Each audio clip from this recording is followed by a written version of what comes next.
Hey, what's up, guys? It's been a while. I've got some cool stuff to share with you. The parts for the next batch of Freebirds has just been painted, and I'll be showing you some pictures of that in just a minute. About the Freebirds that already are in the wild, problems that we've been having with them. We've been having an issue with the gears, the durability of the gears. Um, Now, I've mentioned this to Ruslan, and he has made some kind of improvement to them. I'm not sure what he's done, but hopefully we won't have any more problems with those. Now, the gears, they're modeled after the Hopper gears inside a Blackbird Hopper magazine. They're actually interchangeable. The gears in Freebird, I believe you call it a thermoset plastic, kind of like an epoxy type deal. So they won't melt, but they're a little more brittle than the plastic gears in the Blackbird. And you can melt the Blackbird clutch gear by putting too much clutch pressure on it, too much clutch tension on it, and too much clutch tension on the Freebird will cause some of the teeth to break off. So that's just something to be aware of if you already have one. Hopefully, we're not going to have this problem with it anymore. And one of my customers, he said he didn't have a problem with his. Once we got him going, he was trying to shoot it with CO2 in the beginning, and then once we got him hooked up with HPA, he didn't have any problems for like 34,000 rounds, and then it started to give him some problems, and so I figured it was the same thing that happened to to me, and I just told him, well, I'm going to send you this new style auger and this other piece that you may or may not have to switch out, and that got him going just fine. And he asked me if I wanted the old parts back. And I said, sure, yeah, I'd love to have them, see what happened to them. And here is the auger. And I think that this may explain, what happened to me, why I was scratching my head so much about it. This was his original auger. And if you see, I don't know how well you can see right there, but this wear right around the edge, this is the output end of it, but I'm pretty sure that it's got something to do with that wear. So if you have an auger like this, if you've got one of the first Freebirds and you're having jamming issues, what you can do is you can take the shaft out and flip it around and try that. Yeah, I think my problem, the reason I wasn't able to quite figure it out when we ended up changing the design of the auger was because I was probably using the same shaft with that wear in it.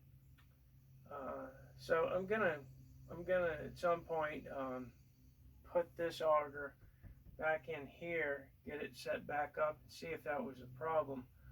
Uh, I can't really imagine it would be any other thing because I pulled out the rest of my hair trying to figure out what was going on with it. So that's good. And Ruslan has also changed the auger again. So I'm very much looking forward to what he's got up his sleeve. But if this is the problem with this, that's really valuable information for me. I tell you, I have never seen a part that was so deceptively complex as these stupid things. It just looks like a little piece of metal with a squiggly on it. Ugh. Anyway, about the next batch of guns, I think they're going to be coming in three colors. There's going to be a black, a tan, a couple variants of camo, and then green, I want to say. Something like that. But here's some pictures.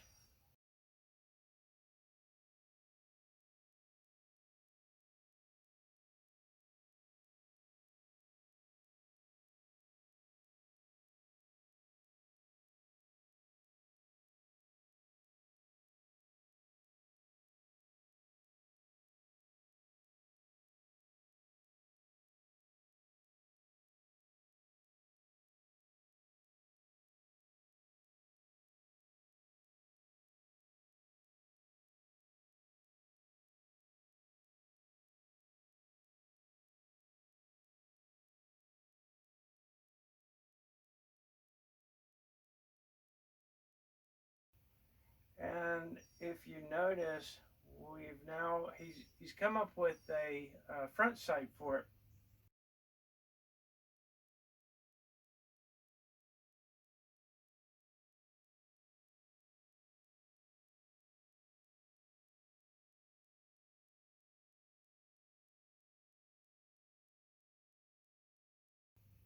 which you would use in conjunction with the rail that comes on it. Now, just from looking at it, it looks like it's going to be probably pretty fragile. But underneath it is a place for a 5S battery pack. Excuse me.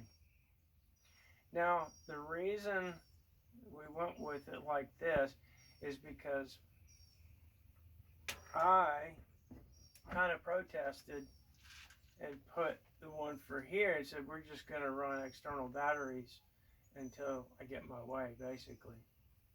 And I put it in mine because at some point what I want to see happen is this entire board module be swappable, and I didn't want to have any other holes in like the receiver or anything like that for a port for the battery pack. But when you're ordering yours, we could set it up like this, where you actually have a compartment for it, which would be right under your front sight, which would be right around in here. I don't know how this is going to affect the balance of it. We'll just have to see. It's kind of a compromise because he really didn't want an external battery pack, and I don't either, to tell you the truth. But I know that a lot of you guys are concerned about how the way things look. So this is not an end-all, say-all deal. Anyway, what I can do from there is put a socket here if you want to have it like that. I could put a socket here if you want to run it like mine, planning on in the future upgrading this entire module. I could put it somewhere in here if you didn't mind running an external pack. That would put the wire close to your hose, which really wouldn't be a big deal. And you could just run it with your hose, or actually through the coils of the hose, and have your battery wherever you store your bottle in a backpack or whatever. Let's see here. Yeah, Ronald, he sent me a couple of pictures several days ago. There's kind of some convergent evolution going on. If you look in this picture, what he's done is he basically cut the front end off of an airsoft. He said he had to drill it out a little bit, but it slid right over the barrel, and it turned out very nice.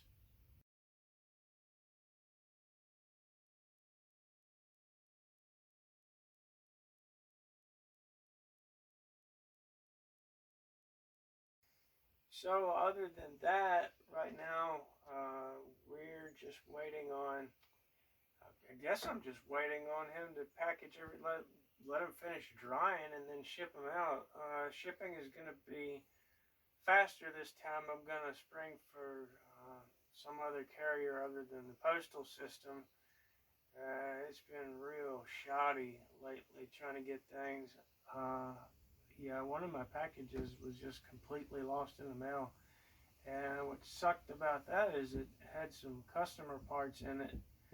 Uh, Fortunately, um, it wasn't the customer's money, it was my money, but still, I'm out those parts. So, going with another shipment method, which also brings me to the point somebody was asking me, like, what do I do about warranties for these things? I've never explicitly implied any warranty on them, but I would, certainly 90 days. I don't really think it's my place to talk about, how good I am with customer service or anything like that. Uh, so if some of you guys could just talk about your experiences with me, if you've been a customer in the past, just please write a comment below. I will say this, there's one other person who does a similar thing that I do, and there is nowhere you can go to put any kind of feedback out in the open to him. Maybe the Better Business Bureau, I don't know. I haven't looked him up on that. That would be interesting to do. But anyway, yeah, that's about where we are, and just keep an eye on the channel. I know I haven't been posting very much. Just haven't really felt like it. Didn't really have a whole lot of news either. So, I will definitely be in touch and keep you guys up to date on when they get here, and hopefully we can get them out the door and get them to you, get you blasting crap all over the place and having a ton of fun. All right, later.